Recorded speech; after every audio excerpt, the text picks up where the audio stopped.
Well, I'd like to introduce James Curb. James has been having a huge impact in the city working with kids in the after-school program, CDA for Kids. Well, like Gar said, my name is James Curb, and I work with the Coeur d'Alene School District. And I've got a unique type of job. I'm not a regular educator like you might think. I like to think of myself as somebody who's in the business of making grown men cry. Not just any old men, but I like to target people like Marines. And if I don't tell you the end of this story by the end of this presentation, remind me and I'll tell you what that means. You see, a few years ago, working with GAR, we happened upon a real neat opportunity to receive some funding from the federal government to host some after-school programs. Not only after school, but before and summer school as well. And frankly, and I've told Gar this numerous times, if it wouldn't have been for his mentorship of me, for his example to me, that I probably wouldn't have had the intestinal fortitude to go through with it. It took a lot in those formative months of going forward, of deciding what it was all going to be about. At that time, I was at Bohr Elementary. About 2/3 of the population is in or near poverty levels. It wasn't uncommon for a kid to come up to me and said, "Hey, would you be my dad?" And I'd go, "I'm not your dad." And then later I'd find out his dad's in prison, or mom was in prison.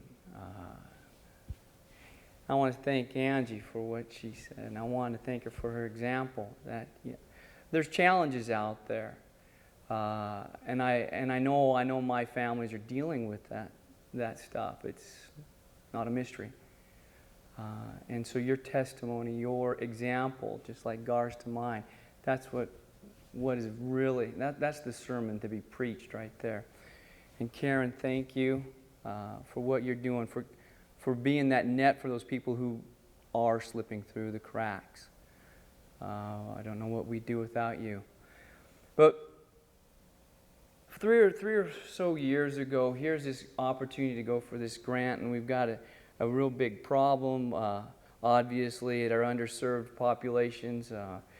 At that time, Bora was the #1 school, and Hayden Lake Elementary was the #2 school in the district as being the lowest economical schools. And so we decided to focus there, and in trying to develop what the kids needed, it became immediately apparent that our kids needed somebody.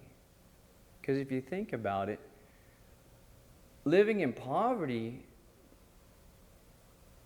it probably looks a little like this. It's probably a single mom trying to make ends meet, probably knocking down Health and Welfare's door, maybe getting services, maybe not. Maybe she's not savvy enough to know how to get through the paperwork. She's probably working or probably involved in other things. What little time there is left at the end of the day is probably not being directed at the kids. And so from the beginning we decided, look, these kids have got to get involved with people, good, healthy, strong people.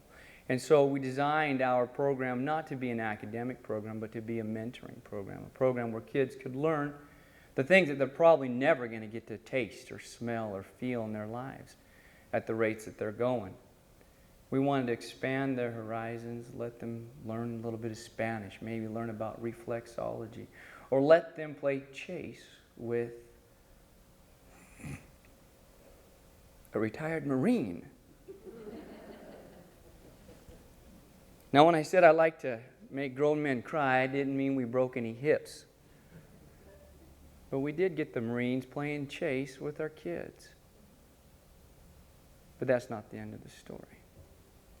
You see,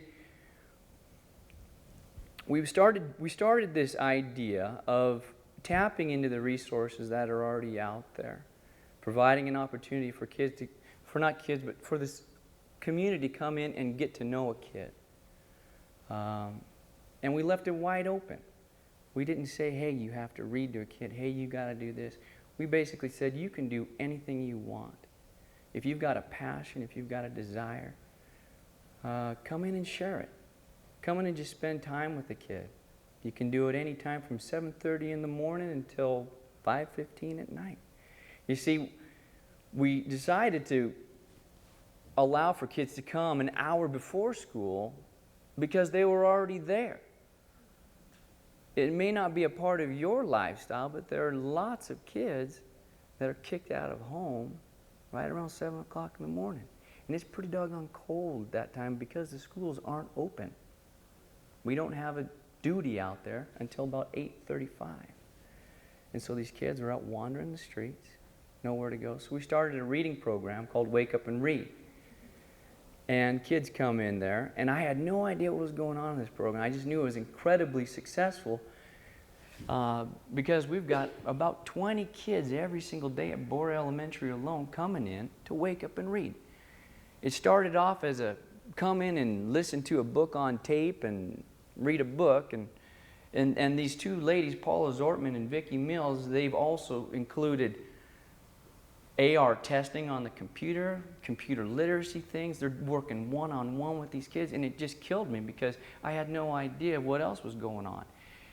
I got there early because I was preparing a presentation for a presentation board, and this little girl comes in, and there's Vicki Mills. She's sitting there taking roll and everything, and kids are filtering in. This one little girl comes in, sits down right in front of her. She knew the drill. Picked up her flashcard thing and started flipping through it, reading her words. Vicki, not missing a beat, reached over, picked up a brush, and started brushing her hair. Okay, these are the kind of kids we got. Don't know how to groom themselves, don't know hygiene, don't know how to match a barrette to the clothes that she's wearing. And so they go through this little ordeal every day. Brushes her hair, she flips through her words. And they get something out of it. And so this is my life. This is what I have to go through on a regular basis. I get to see really cool stuff going down. And so if you want to read to a kid, you can read to a kid. If you want to come out and just be on the playground, you know that 90% of our problems at school happen on the playground? We can't learn anymore because, we're worried about, the smackdown that went out on the playground, and we got to deal with that. And so, if we could just get kids to learn how to play, they don't know how to play anymore. They know how to play this, but they don't know how to interact. They don't know how to get along. They don't know how to work out problems. They don't have an adult that can say, hey, that's not how we do things. That's not respectful. Maybe try doing this. They don't know those subtle, slick skills of getting through life. They just know the street things. Here's a little piece of data that you may or may not know. Every single day in America, between 5 and 7 million kids are left to their own devices.